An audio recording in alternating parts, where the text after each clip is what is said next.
Hello everybody and welcome back to the Prince of Persia 2008 walkthrough. It's time for us to head into the City of Light and begin our expulsion of the warrior from these realms. Now, I don't think this first one is actually that bad, or is it? Oh no, it's one of the towers. What's up there? The tower Wonderful. of Ahriman has been abandoned for a long time. I've never seen what's inside. Well, then this is a great time for you to find out. So I was right. I think we have 3 towers, all of which require backtracking, but you only have to kind of go up and down twice instead of 3 times, which is certainly an improvement on what we had to suffer in the Royal Palace. But thankfully, kind of getting up isn't going to take us that long. These are reasonably speedy levels, all things considered. I think we can do this. It is going to be the light seed collecting, which is going to take us more time, but then that's pretty much always the case.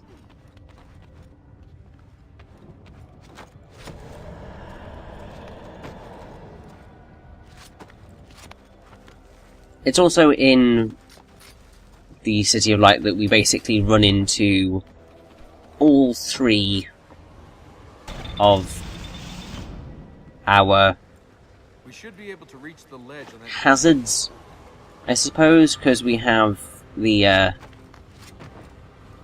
wonderful demon moth butterfly bug things which chase you about. You have the corrupted air, you have puzzles, and platforming challenges abound. You did it. Abound aplenty. I did it. I gave you moral support. So, yeah, the City of Light is arguably the hardest area to get through, because you have to deal with kind of everything. But then, if you come to this last, then it's really not that difficult on the whole, because you have gotten used to how this game works. Any suggestions? We need to find a way to go up. Thanks. Thanks for that. It was very informative, Alika. So, here we have another puzzle. This one's not that difficult in the grand scheme of things. Essentially, what you need to do is twist it so that the circle in the middle allows you to wall run over to the other side, at which point you can drop the grates, I suppose they are, and then you can twist them to twist the circles to form a nice little way up.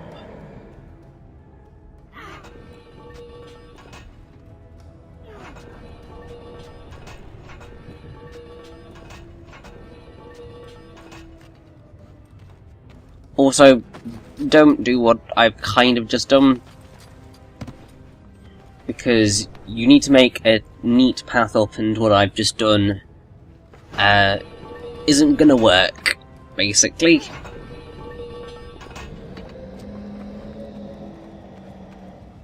Essentially, you just need to get the 2 things in exactly the same position, and then it'll work perfectly fine when you move the 2 of them in unison, because they'll both end up in the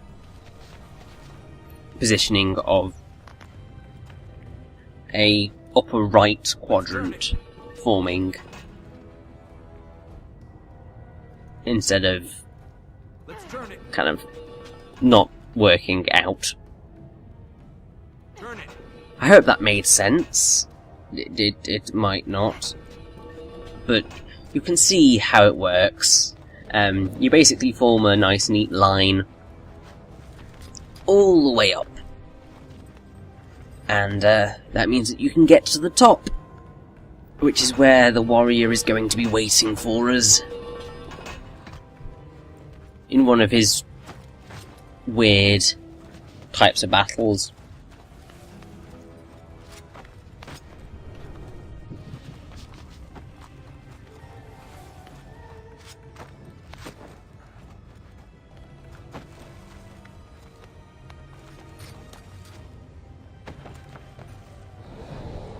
In the face of Ormaz.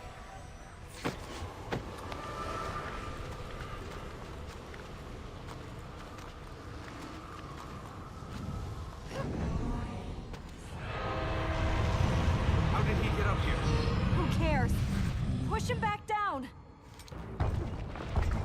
So, the way to defeat the warrior here is to push him over the edge. It's exactly the same as last time, but obviously Skills are coming in handy. it's slightly more difficult because you've only got it's slightly more difficult because bits of the arena are walled off, which causes you a bit of grief. But that happens. Ormaz's power. I fight for life. Where are they? Your people are Now- gone. I will leave what I'm about to talk about until we have defeated the warrior and gotten into the light tea collecting, because it's probably more fitting there, even though it's nothing that I'm particularly expert in at all in the slightest. But Are you alright?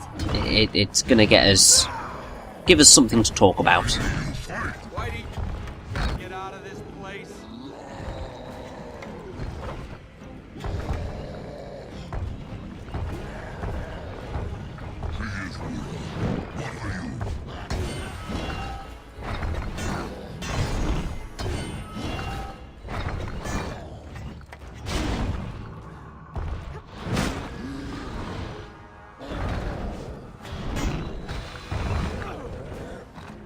Now, as you can see, the warrior is a stubborn old bugger.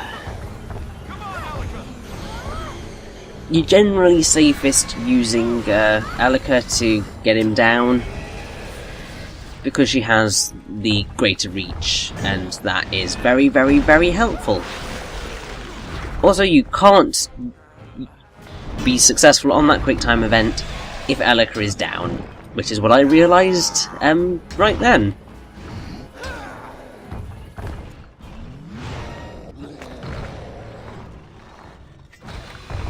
But yeah, the warrior decides to use the ridiculous amount of quick time events against you as well. And to be perfectly honest, it's arguably more frustrating because you can't physically damage him normally anyway.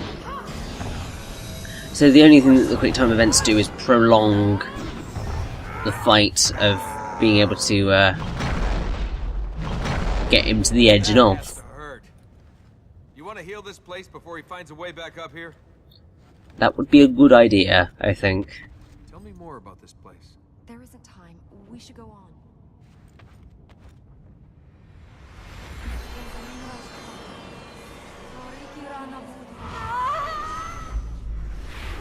So yay! First one of the area complete, and that makes me rather happy because we are edging ever closer towards the finale of this game, which I do really like. I will explain more why I like it when we get there, as I keep saying with a lot of things. Hey, Ahriman! This isn't your tower anymore. This is my tower. Can I have my own tower? You know, maybe with an inscription? Nothing too fancy, just Tower of the Savior of the City of Light. Oh, and a few priestesses dedicated to its upkeep. And mine. If you stay, all this can be yours. Yeah, sure it can. Let's go and save your city.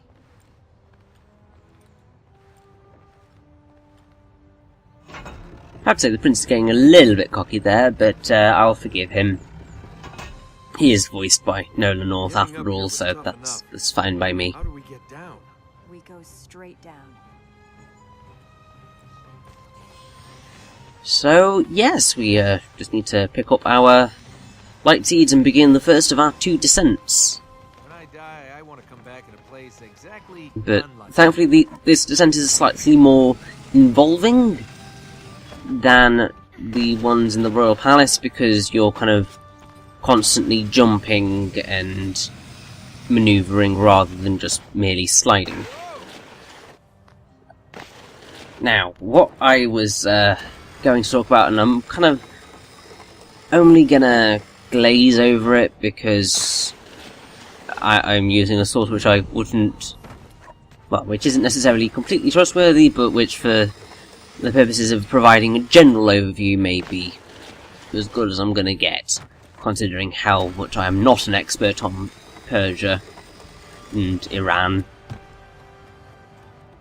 Basically, the area has thousands of years of recorded history, and because of its unchanging geographic and subsequently geopolitical condition, Iran has a long, varied and checkered military culture and history, from times when it's been triumphant and unchallenged to some near catastrophic defeats. And really, I think it's probably best to start with the Achaemenid era, which is 559 BC to 330 BC.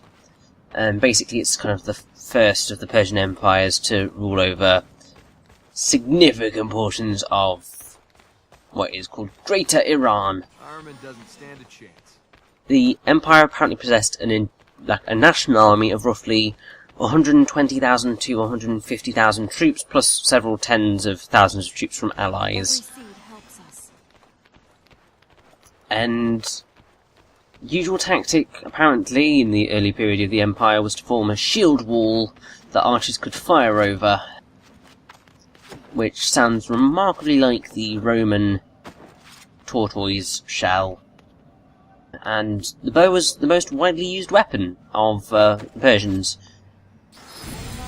so that was important. Also, that period is essentially the war, is when the wars with Greece happened, or at least some of the most famous wars with Greece. It's basically the setting for 300 and those films, because Xerxes is a real historical figure, which is quite cool. Then, skipping forward a little bit, you end up with the Parthian Empire, which, if my memory is serving me correctly, was well known for a military tactic where the archers fired at their opponent whilst retreating at full gallop, so that you ended up killing a lot of people, and it acted as a sort of feigned retreat and had devastating effects. It's actually something that's brought up in, or referenced in, Shakespeare's Cymbeline, which is one of the plays that nobody has ever heard of, because it's one of the late plays, and in general, people don't really like the late plays as much. I'd say the only one that's really remained somewhat popular is The Tempest, and that's about it.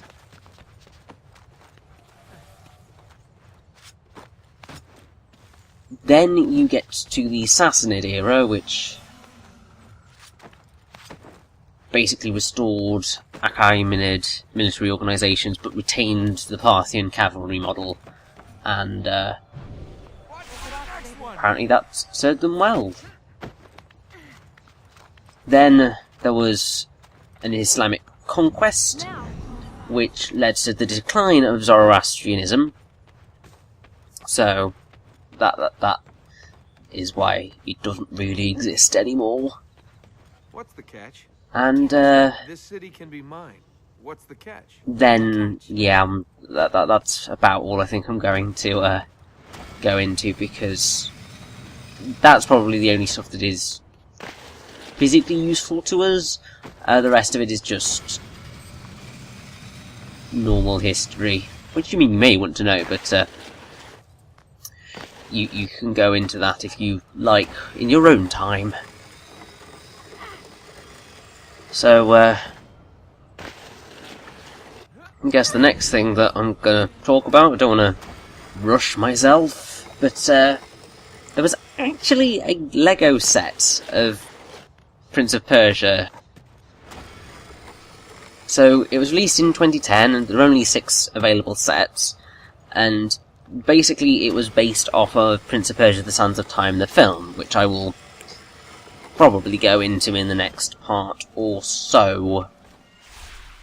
Basically, around early 2009, Disney and Lego announced a multi-year plan to produce Lego sets based on Disney films, and 3 were announced: Cars, Prince of Persia, and Toy Story. So, to coincide with the release of the new film, Lego released a short Lego-based animated film based on the events of the movie that was narrated by Jake Gyllenhaal, who plays the Prince, or as he's called in the film, Prince Dastan. He narrates that. And basically, the 6 sets were Desert Attack, The Ostrich Race, A Fight for the Dagger, Quest Against Time, Battle of Alamut, and then there was an apparent Brickmaster exclusive thing. I don't know what that was. And basically involved all the characters and things. But I find that rather bemusing that there was a Lego set of Prince of Persia, because that doesn't really happen all that often. I mean, I know for a fact that there was a real heavy desire to have Lego Legend of Zelda, because Lego made that, oh god, I can't remember what it's called, but it's like a thing where you can submit Lego idea designs and have them voted on, and if you gets enough votes, then it'll go to the people at Lego. They'll look over it, and if they can make it, then they will. Which is really awesome, but the unfortunate reason why we can't get Lego Legend of Zelda is because the minifigures would be far too complicated and require far too many unique pieces, which they just can't make. Or at least it's not worthwhile to make. But other than that, I'd say Prince of Persia probably classifies as one of the only video game franchises to get Lego figures, which is pretty damn cool, really.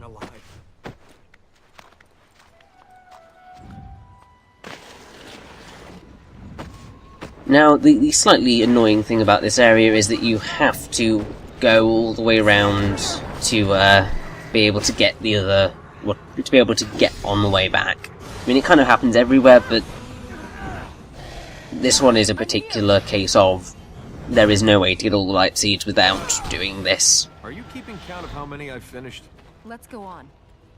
I most certainly am not, but there certainly probably was somewhere counting it whilst... oh gosh, well, when the game originally came out, I'm sure there were people counting how many enemies there were. Lesser than there would have been probably prior to, or like on prior games, because obviously this game isn't, as I have said many times before, the most well-loved of Prince of Persia games, so it's not one of the ones that people would pay a lot of attention to in terms of figuring out everything. Although saying that, there isn't really a whole lot here to figure out. So, yeah.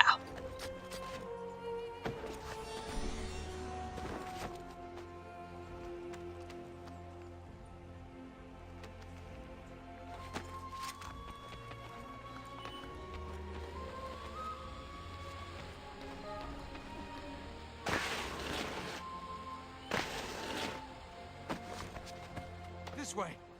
Now, I will say, I'm quite I do quite like this area.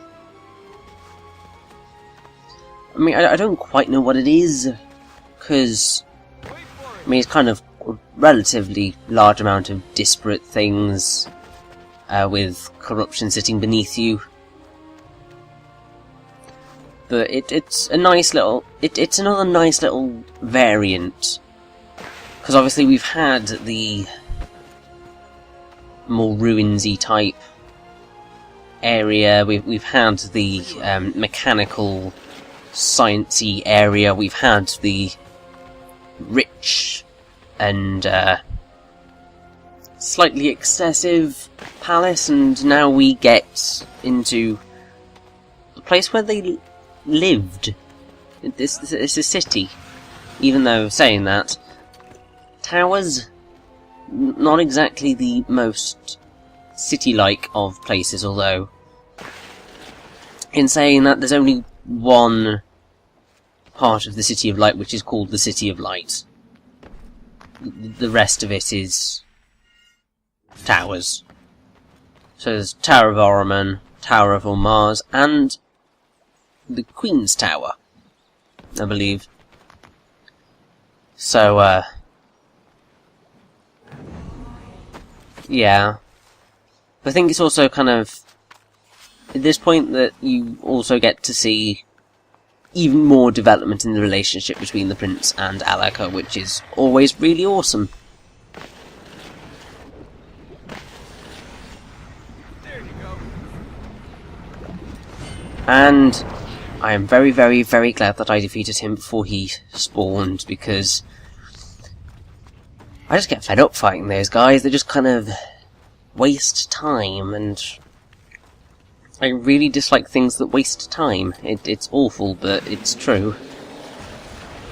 And I know for a fact that I'm not the only person who dislikes anything that is a ridiculous waste of time.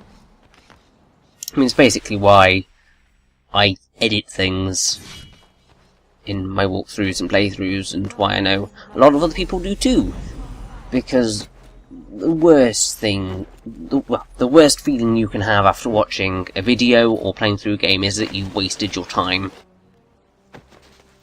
So you just need something that just seems worthwhile.